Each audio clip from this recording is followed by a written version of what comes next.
Hi friends, तो इस lecture में हम लोग स्टार्ट कर रहे होंगे हमारा नॉन होमोजीनियस लीनियर, ठीक है, लीनियर पीडी, ठीक है, partial differential equation non homogeneous, ठीक है। तो अब नॉन होमोजीनियस को सॉल्व करने से पहले और इसमें जो हमारा किस तरह से फाइंड आउट करते हैं सीएफ और पीआई वगैरह, ये जाने से पहले ये मैं बताना चाहता हूँ एक बात क्लियरली कि देखो, होमोजीनियस जो हम लोग डिफरेंशियल मतलब ऑर्डिनरी डिफरेंशियल इक्वेशन वगैरह में पढ़ रहे थे, होमोजीनियस इक्वेशन देख रहे थे। स्टार्टिंग में मैंने बता दिया था कि इसमें वो इस तरह से नहीं देखते और समझा दिया था कि क्वेश्चन में किस तरह से समझेंगे कि वो होमोजीनियस का है, ठीक है। अब जब नॉन होमोजीनियस पढ़ रहे हैं तो एक बार कंपेयर करके समझ लेते हैं कि होमोजीनियस और नॉन होमोजीनियस में कैसे फ़र्क समझे। देखो, अब जैसे ये इक्वेशन हमारा डी स्क्वायर डी डैश और डी डैश का स्क्वायर, मतलब इसमें कितना बार, दो बार पार्शियल डिफरेंशिएशन है, इसमें भी दो बार हो रहा है, एक बार एक्स के रिस्पेक्ट में, एक बार वाई के रिस्पेक्ट में, इसमें भी दो बार हो रहा है। लेकिन इस बार देखो एक ही डी है, मतलब इस बार एक बार हो रहा है, एक बार हो रहा है, मतलब पूरे इक्वेशन में हमारा क्या है कि डिफरेंशिएशन हो रहा है, लेकिन किसी में एक बार किसी में दो बार, ठीक है। वो चीज़ नहीं होनी चाहिए। वो अगर ऐसा है कि दो बार के अलावा कितने भी बार आ गया, ठीक है, मतलब मान लो कि चार होता है या पाँच होता है, तो मतलब ये नॉन होमोजीनियस की कैटेगरी में आ गया। होमोजीनियस मतलब जितने भी पार्शियल डेरिवेटिव के टर्म हैं, ठीक है, वो जितने टाइम्स डिफरेंशिएट हो रहे होंगे, मतलब मान लो कि तीन बार हो रहे हैं सारे के सारे, तो सारे तीन बार होंगे तो होमोजीनियस की कैटेगरी में आएंगे। यहाँ पे एक बार भी चेंज हो गया ना, तो अब ये होमोजीनियस की कैटेगरी में नहीं और नॉन होमोजीनियस की कैटेगरी में आ जाएगा, ठीक है। तो इस क्वेश्चन को हम लोग सॉल्व करने वाले हैं बेसिकली इस वीडियो में, लेकिन उससे पहले हम लोग नॉन होमोजीनियस में सीएफ निकालने का तरीका देखते हैं, ठीक है। और बात है पीआई की, तो पीआई का तरीका हम लोग निकालना नहीं देखेंगे, क्योंकि पीआई का तरीका हम लोगों ने ऑलरेडी देख रखा है। मतलब होमोजीनियस में जो मैंने आपको इतने सारे न्यूमेरिकल्स कराए और इतने अच्छे से समझाया थ्योरी, ठीक है, तो समझ लो कि पीआई उसमें कवर हो गया। मतलब पीआई निकालने का तरीका सेम है होमोजीनियस के लिए भी, नॉन होमोजीनियस के लिए भी, बस सीएफ चेंज है। तो मैं सीएफ निकालने का तरीका अलग है, तो मैं सीएफ निकालना सिखा दूंगा आप लोगों को, और पीआई तो वैसे ही सेम ही तरीके से निकाल रहेंगे हम लोग, वो तो क्वेश्चन में भी पता चल जाएगा आपको, ठीक है। तो बेसिकली अभी हम लोग बस एक डेफिनेशन देख लेते हैं सीएफ निकालने का, मतलब क्या क्या क्या क्या प्रोसीजर होता है। बाकी अगर क्वेश्चन में तो देखेंगे, अगर बाकी इसमें एक दो लाइन समझ में ना आए तो अभी जस्ट मैं क्वेश्चन कराने वाला हूँ, उसमें मेरी गारंटी है कि एक एक लाइन समझ में आ जाएगा, ठीक है। तो देखते हैं हम। तो to find C F factorize F of D comma D dash in the factor of form D minus M D dash minus C. मतलब हमें कोई फंक्शन दिया होगा डी और डी डैश का, ठीक है, और उस डी और डी डैश के फंक्शन को हमें इस तरीके से कन्वर्ट करना होगा, इस फॉर्म में फैक्टर बना के, ठीक है। अब जब इस फॉर्म में फैक्टर बना के कन्वर्ट कर देंगे तो जो हमारा सॉल्यूशन ऑफ दिस, ठीक है, मतलब इसका जो हम लोगों ने फैक्टर निकाला उसका सॉल्यूशन जो कि होगा वो इससे दिया जाएगा, इससे। ये इक्वेशन जो दिख रहा है ना आपको सामने, मतलब ये इक्वेशन लिखेंगे हम लोग और इसमें m का वैल्यू हम लोग सब्स्टिट्यूट करेंगे, ठीक है, और c का वैल्यू, m और c का वैल्यू सब्स्टिट्यूट करेंगे और इससे हम लोग लिख देंगे। अब मान लो कि दो फैक्टर आ गया, ऐसा ऐसा दो फैक्टर आ गया, ठीक है। तो जब दो फैक्टर आ गया तो एक बार तो m, मतलब तो दो फैक्टर आया, मतलब दो m और दो c आएगा ना, मतलब एक तो ये है, एक और मान लो आ गया तो दो m और दो mc, तो एक में एम सी कर देंगे, एक एक पुट, और फिर इसके साथ ऐड करके ऐसा ही इक्वेशन हम लोग लिखेंगे जिसमें सी और एम अलग पुट कर देंगे, और फिर वो हमारा सी एफ हो जाएगा, ठीक है। तो वही यहाँ पे कह रहा है कि solution of corresponding is various factor are added up to C F, ठीक है। मतलब अगर हमें और भी एम मिले तो जैसे जैसे नेक्स्ट एम मिलते जाएंगे वैसे वैसे हम लोग एक्जैक्टली सेम को जोड़ते जाएंगे, ऐड करते जाएंगे, ठीक है। तो आई होप कि मैंने अच्छे से समझाया है, और नहीं भी समझ में आया हो कोई बात नहीं है, एक बार सॉल्यूशन देख लो, फिर समझ में ना आए फिर बोलना, ठीक है। तो इस बार हम लोग सॉल्यूशन के थ्रू समझेंगे कि हम लोग सी एफ क्या नया तरीका आ गया है नॉन होमोजीनियस में, कैसे हम लोग सीखेंगे, ठीक है। बहुत ही आसान है, मतलब इतना भी मुश्किल नहीं है, मतलब बहुत ही ज़्यादा आसान है, ठीक है। बस ध्यान से देखो। अब ये हो गया हमारा क्वेश्चन, अब इसको हम लोग सॉल्व कर रहे हैं, ठीक है। तो हमारा given linear equation is non homogeneous, ठीक है, क्योंकि हमारा यहाँ पे एक एक आ गया और यहाँ पे दो दो दो दो है, ठीक है। तो सेम होना चाहिए इसलिए होमोजीनियस होता है, तो अब नॉन होमोजीनियस हो गया ना, तो नॉन होमोजीनियस, ठीक है, ये हो गया। अब here F of D comma D dash, और ये इक्वल टू क्या हो जाएगा हमारा, ये हो जाएगा हमारा D square plus two D D dash, फिर प्लस डी डैश का होल स्क्वायर, फिर minus two D minus two, मतलब डी और डी डैश वाला जो फंक्शन है वो हम लोगों ने यहाँ पे नोट कर दिया, ठीक है। अब नोट करने के बाद अब यहाँ पे मेन जो चीज़ हमें समझना है, ये जो देखो, ये जो चीज़ दिख रही है ना आप लोग को, D plus two D dash D plus D square, मतलब ये ए प्लस बी का होल स्क्वायर दिख रहा है। अगर ये ए है और ये बी है तो ए स्क्वायर प्लस बी स्क्वायर, और ये टू ए बी, मतलब ये ए प्लस बी का होल स्क्वायर हमें बाहर से ही दिख गया, ठीक है। तो अब हमें दिख गया है, तो अब हम लोग उसको लिख देते हैं उस फॉर्म में, तो डी प्लस डी डैश का होल स्क्वायर लिख दिया, ठीक है। और लिखने के बाद अब हमारा बचा क्या है यहाँ पे, माइनस टू डी और माइनस टू डी डैश, तो टू को कॉमन ले लिया और माइनस टू को कॉमन ले लिया बेसिकली, तो डी प्लस डी डैश आ गया, ठीक है। अब डी प्लस डी डैश आ गया तो इस इक्वेशन में दोनों टर्म में D plus D dash common दिख रहा है हम लोगों को, ठीक है। तो डी प्लस डी डैश बाहर कॉमन ले लेंगे, ठीक है। तो डी प्लस डी डैश बाहर कॉमन लेने के बाद बचेगा क्या, तो इसमें से एक डी डैश कॉमन लिए तो फिर एक डी डैश बच गया, और यहाँ एक ही था तो गायब, मतलब ये तो सारा इधर आ गया ना कॉमन में, और बचा क्या -2, तो ये -2, मतलब इसको हम लोगों ने इस फॉर्म में लिख दिया, ठीक है। अब नेक्स्ट लाइन देखना, ठीक है, देखना कि कितना आसान है, मतलब कुछ है ही नहीं इसमें, मतलब होमोजीनियस और नॉन होमोजीनियस तो बस वीडियो से कर लिया और बात ख़त्म। उसके बाद तो फिर कोई सा भी सवाल नहीं छूटेगा, क्योंकि इतना प्रैक्टिस कराया है मैंने भाई साहब। तो कॉरेस्पॉन्डिंग टू द, मैं बस मेहनत करता रहूँगा, ठीक है। मैं बस आप लोगों से इतना उम्मीद रखता हूँ कि आप लोग मेरा बस सपोर्ट करो, और वो सपोर्ट बस इतना है कि आपको बस एक सब्सक्राइब बटन दबा देना है, ठीक है। क्योंकि हमें वीडियो शूट करने के बाद फिर एडिटिंग करता हूँ, फिर उसके बाद ऑडियो एडिटिंग करनी पड़ती है, बैकग्राउंड नॉइज़ेस भी काफ़ी कैंसिल करनी पड़ती है, बहुत कुछ करना होता है, इसके पीछे बहुत मेहनत होती है एक सिंगल वीडियो के पीछे, और मैं इतने सारे वीडियोज़ बना के डाल रहा हूँ। तो बस मैं आप लोगों से इतना एक्सपेक्ट करता हूँ कि बस आप लोग सब्सक्राइब तो कर दो बस, मतलब इससे ज़्यादा कुछ नहीं चाहिए मुझे, ठीक है। तो बस इतना ही चाहिए आप लोगों से, लाइक वगैरह कमेंट तो आप लोग कर ही दोगे अगर आप लोग को अच्छा लगा तो, बाकी अच्छा नहीं लगता है तो कोई ज़बरदस्ती थोड़ी है कि आप लोग करो ही लाइक वगैरह, ठीक है। तो द सॉल्यूशन,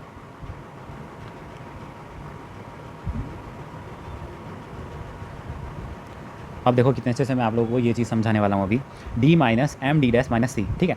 अब हमें ये 2 रूट आया, ठीक है। अब ये 2 रूट इसी फॉर्म में है, ठीक है। यहाँ पे मान लो कि सी 0 है, ठीक है, इसलिए ये ऐसा दिख रहा है। बाकी दोनों हमें दिख रहा है कि दोनों एक जैसे ही फॉर्म में है, ठीक है। अब हमें यही पता था कि 2 रूट निकलेंगे और फिर हमें एम और सी का वैल्यू फाइंड आउट करते हैं, ठीक है।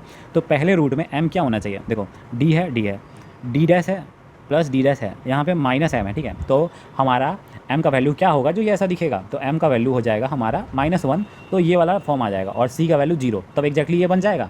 तो पहले एम का वैल्यू -1 और सी का वैल्यू 0, ठीक है, ये करेंगे। अब दूसरे से कंपेयर करो, दूसरे में भी डी प्लस डी डैश है, मतलब पहले एम का वैल्यू -1 और सी का वैल्यू इस पर क्या आएगा -c है, तो यहाँ पे डायरेक्ट 2 सब्स्टिट्यूट कर देंगे, c = 2, ठीक है। अब ये चीज़ हो गई, यहाँ पे एम और सी का वैल्यू हमें पता लग गया, ठीक है। एम और सी का वैल्यू जो पता लग गया, तो देखो एम और सी का वैल्यू हमें पता लग गया है, तो अब इसको क्या करेंगे हम लोग, जो हमारा गिवन वाई जो था, जो मैंने आपको अभी CF में समझाया है कि जब आपको एम और सी का वैल्यू पता लग जाए तो हम उसको इस फॉर्म में लिख देंगे, e⁻cx phi y + mx, ठीक है, इस फॉर्म में लिख दिया। और लिखने के बाद हम लोग अब डायरेक्टली हमारा CF लिखेंगे, ठीक है। तो पहला वाला देखते हैं, पहले में सी का वैल्यू क्या है 0 है, ठीक है। तो सी का वैल्यू 0 होते ही e⁻0 मतलब 1, ठीक है। तो ये वाला टर्म तो 1 हो गया, तो मल्टीप्लाई होकर फिर ये वाला टर्म बच गया बस, तो -1 पुट कर देंगे m में, तो phi y -1 पुट करते ये -x आ गया, ठीक है। अब बात करें हमारे दूसरे टर्म की, ठीक है। तो दूसरा टर्म जो है वो क्या है हमारा, c का वैल्यू क्या है 2 है, तो यहाँ पे cx है तो 2x, और फिर phi y + m का वैल्यू क्या है -1, तो यहाँ पे -x, ठीक है। तो देखा कितने आसानी तरीके से हम लोगों ने यहाँ पे हमारा CF लिख दिया, ठीक है। कोई दिक्कत नहीं हुई, बहुत आसानी से समझ में आ गया कि CF कैसे निकालते हैं, ठीक है। यहाँ -1 डाला और e⁻2x, और यहाँ पे इसके वजह से 0 हो गया, ठीक है। ये चीज़ हो गई। अब PI, तो देखो अब PI का तो हम लोग अभी इतना प्रैक्टिस है, और ये तो बेसिक सा आसान सा sin x 2y है साइड में, और इसके लिए तो हम लोग डायरेक्ट हमारा सेकेंड पॉइंट पढ़े थे हम लोग होमोजीनियस के इंट्रोडक्शन में कि sin x + 2y हो तो कैसे फाइंड आउट करते हैं हमारा वैल्यू PI का, ठीक है। तो बस PI निकालने का वही सेम मेथड है, तो बस अब तो फिर PI निकालने में कोई मुश्किल होनी नहीं चाहिए, ठीक है। तो PI = 1/d² + 2d डैश, ठीक है, और फिर प्लस -2d है, ठीक है, और 2d डैश है, और फिर sin 2x+, मतलब हम लोग जो पहला फॉर्म लिखते थे PI का, जिसमें सॉल्व करते हैं f(d) और फिर साइड में लिखते थे ना f(x, y), उस फॉर्म में हम लोगों ने यहाँ पे लिख दिया, ठीक है। अब पुट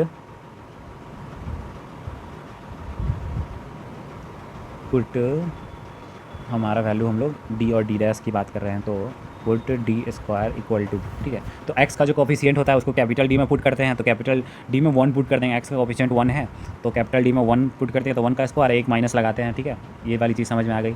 अब फिर d डैश, ठीक है। अब क्या करेंगे, माइनस तो पहले से रहेगा ही, और d की वजह से क्या है कोफिशिएंट 1, तो 1, और d डैश की वजह से 2 है, तो फिर 2 मल्टीप्लाई, तो ये क्या आ गया हमारा -2, ठीक है, -2 आ गया। और फिर d डैश का स्क्वायर है, ठीक है। अब माइनस पे खुद से लगा दिया एक, और यहाँ पे d डैश का स्क्वायर 2 है, यहाँ पे d डैश में y का कोफिशिएंट ही पुट करते हैं ना, तो 2 का स्क्वायर, यहाँ पे 2 का स्क्वायर क्या आ जाएगा -4, ठीक है। ये -4 आ गया। -4 आने के बाद हम लोग अब वैल्यू सब्स्टिट्यूट करेंगे, ठीक है। तो PI = ये लाइन कुछ ज़्यादा ही टेढ़ा मेरा हो गया है, तो इसको सीधा कर देते हैं, ठीक है। तो PI अब पी आई हमें फाइंड आउट करना है, तो अब हमें वैल्यू तो सब्सिट्यूट करनी पड़ेगी ना। तो डी स्क्वायर वाले में क्या सब्सिट्यूट करेंगे, -1, और ये 2d है, तो यहाँ पे जब इसको सब्सिट्यूट करें तो -2 और ये 2, तो क्या आ जाएगा -4, ठीक है, ये -4 आ गया। अब डी का स्क्वायर क्या आया हमारा, -4, मतलब ये हमारा डी डैश है, ठीक है, यहाँ पे डैश रह गया था, तो डी डैश फिर -4 आया है, और यहाँ पे बचा क्या, -2 को कॉमन लो, और क्या बचा, डी प्लस डी डैश, ये वाली चीज़ बच गई, ठीक है। और ऊपर में क्या है हमारा, ऊपर में हमारा 1 है, ठीक है, ऊपर में 1 है, और इधर साइड में हो जाएगा sin x प्लस 2y, ठीक है, sin x प्लस 2y हो गया। अब ये वाली चीज़ हो गई यहाँ पे। अब इसको बताओ कि फर्दर कैसे सॉल्व करें, क्योंकि भाई डी डबल डिफरेंशिएशन तो होना ही चाहिए साइन में एक्स और वाई का कोफिशिएंट ऐसे पुट करने के लिए, लेकिन अब तो डी और D dash single single term में है। तो अब दिमाग लगाओ कि आप कैसा क्या मतलब ऐसा क्या कर सकते हैं जिससे अब हमारा काम आसान हो जाए, ठीक है। तो उसके लिए अब हम लोग क्या करेंगे, बस ये चीज़ हमें यहाँ पे दिमाग लगाना है, और ये लगा लिया तो फिर ये क्वेश्चन का सॉल्यूशन हमारे पास है, ठीक है। तो देखो पहले तो इसको ऐड कर लेते हैं, -4 8 और -1 9, ठीक है। और जिसने गेस कर लिया है कि आप क्या करने वाले हैं, उनको तो कॉन्ग्रेचुलेशन है भाई, तुम्हारा नंबर तो कट ही नहीं सकता, मतलब सारे क्वेश्चन सॉल्व कर लोगे तुम, ठीक है, होमोजीनियस और नॉन होमोजीनियस के। जिसको अब तक क्लिक हो गया है कि क्या करने वाले हैं, वो तो चिल रहा है बस, अब उसके अच्छे नंबर आ जाएंगे, ठीक है।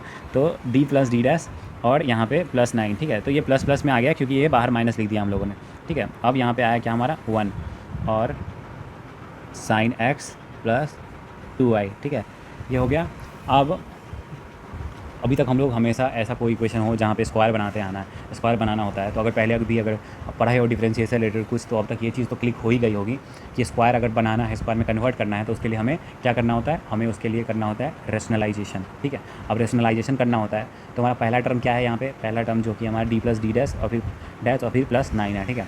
अब इसको रेशनलाइजेशन करना है, उसके लिए हमें ऊपर नीचे माइनस वाले पार्ट से मल्टीप्लाई करना होगा, यहाँ प्लस है ना, उससे माइनस वाले पार्ट से मल्टीप्लाई करना होगा। तो देखो अब माइनस वाले पार्ट से मल्टीप्लाई करेंगे, देखना कितना आसानी से हमारे पास इसका आंसर आ रहा होगा, ठीक है। तो अब 2d plus D dash plus ये है, ठीक है। अब इसी को इनटू ऊपर और नीचे, ठीक है, सेम टर्म से मल्टीप्लाई कर देंगे, बस बीच में माइनस होगा ऊपर नीचे, तो ऊपर में क्या आ जाएगा term, D plus D dash, मतलब रेशनलाइजेशन कर रहे हैं, ठीक है। अब रेशनलाइजेशन जैसी छोटी मोटी चीज़ तो मुझे ऑब्वियसली समझाने की जरूरत नहीं है, क्योंकि रेशनलाइजेशन तो सबको आता है, ठीक है, बच्चे को आता है रेशनलाइजेशन, जो अभी इंजीनियरिंग में है, ठीक है।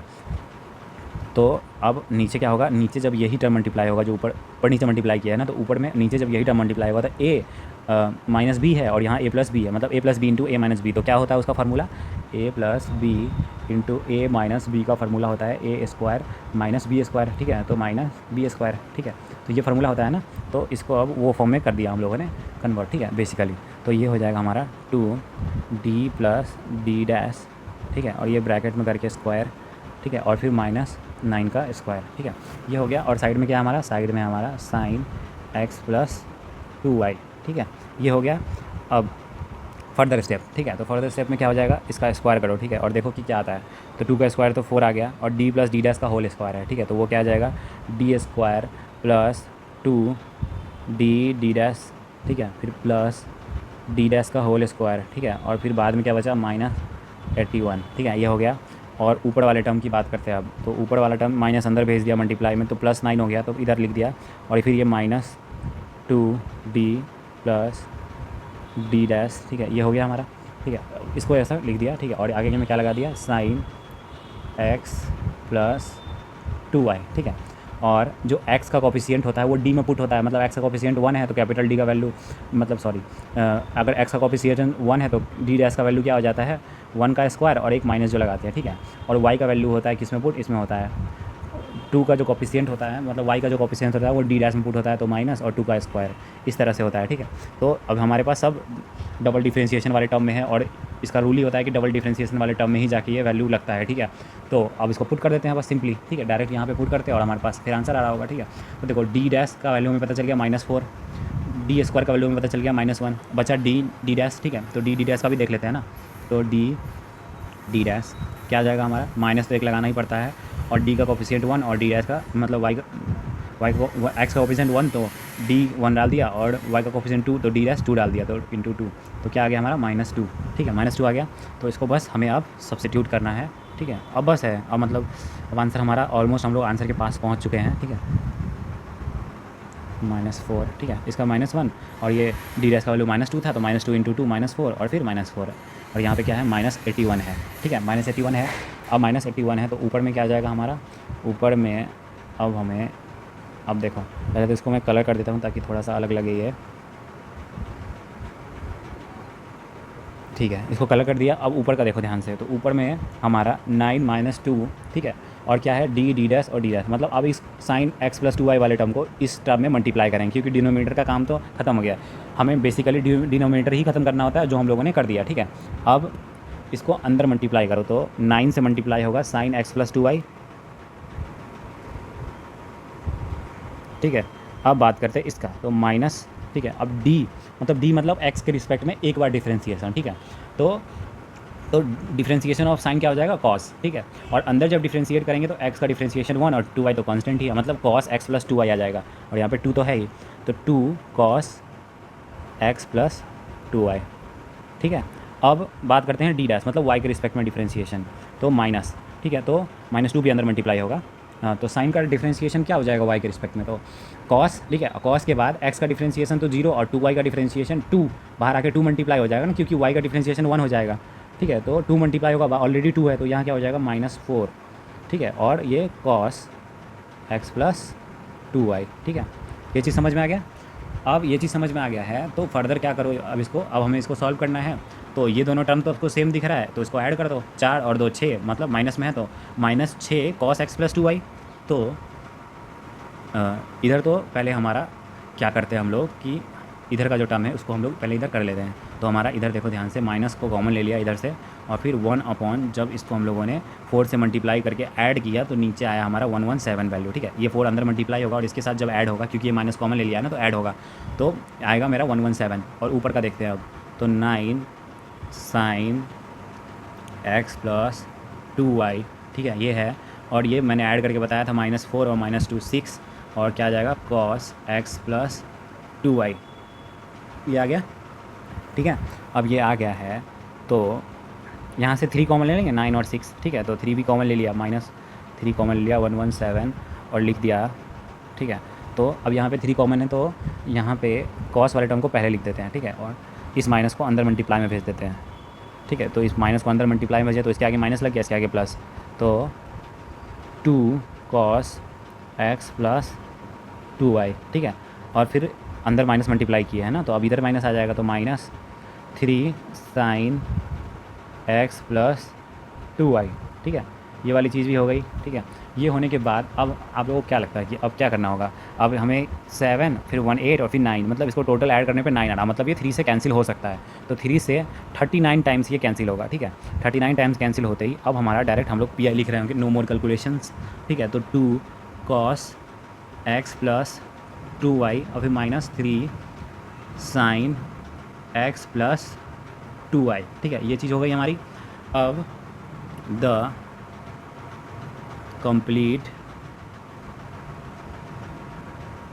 सॉल्यूशन इज, ठीक है, तो कंप्लीट सॉल्यूशन क्या होगा, z = CF + PI, ठीक है, बिल्कुल होमोजीनियस के जैसा कर रहे हैं हम लोग, नॉन होमोजीनियस अभी हमारा टॉपिक चल रहा है, मतलब लास्ट में CF + PI करते थे ना, बस इसमें क्या है ना, हमें बस CF निकालने का नया तरीका देखना पड़ा, बाकी मतलब कुछ है ही नहीं।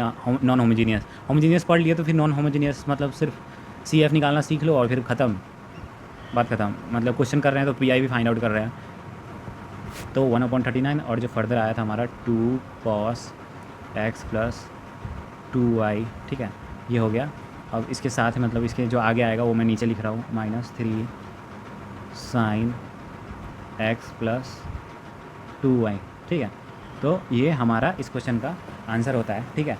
तो होमोजीनियस का एक और लेक्चर लेंगे, उसके बाद हम लोग नॉन होमोजीनियस का एक और लेक्चर लेंगे, उसके बाद हमारा ये मॉड्यूल खत्म हो रहा होगा, ठीक है। फिर application of partial derivative start करेंगे, जिसमें हम लोग पहला टॉपिक लेंगे मेथड ऑफ सेपरेशन, ठीक है। आज के लिए इतना ही, थैंक यू। हाय फ्रेंड्स, तो इस लेक्चर में हम लोग स्टार्ट कर रहे होंगे हमारा नॉन होमोजीनियस लीनियर, ठीक है, लीनियर पीडीई, ठीक है, पार्शियल